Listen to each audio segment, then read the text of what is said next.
Hello to my fellow history lovers and people that think if I learn something new, it'll be a great day. I have three questions for you today from the American War of Independence Trivia Challenge. And the first one's kind of a little frustrating because they don't explain the answer. And I came up with an answer, but I'm not sure if I'm right, so tell me if you think this is right or wrong.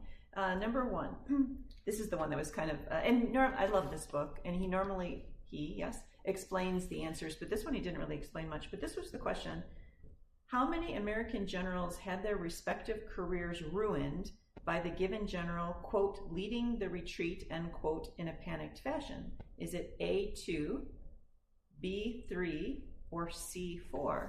And this is so bizarre because usually he explains a lot, but this is all he has, and I put a little question mark next to it.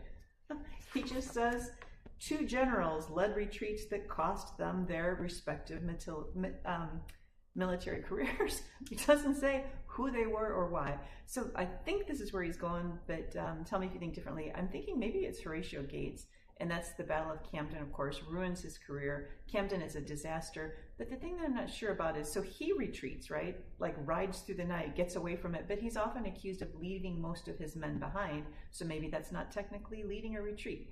That was my first thought. The second one I thought was maybe Charles Lee, and that is the greatest story, and if I can find it, I'll link it to you. But basically, Charles Lee, you'll remember, is captured by the British, and while in captivity, writes an entire letter about how they can beat Washington. He does this in hopes of getting freed, right?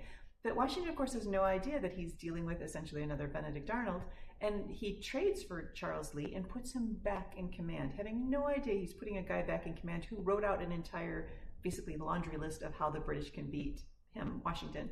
But then at a battle, and this was a rare instance where Washington must have sensed something or something, but really calls him out on the battlefield verbally, berates him, which is really unusual for Washington, and then that destroyed his career. So I'm thinking anyway, Charles Lee and Horatio Gates, but tell me if you think it's something different. And we don't have a whole lot of time, so let's be real quick for the next one. Sorry. Next one. Actually, we'll just do two today. Typically, how many bullets or cartridges were Minutemen expected to carry? Is it A, 6, B, 36, or C, 50? And honestly, I didn't have any idea for this.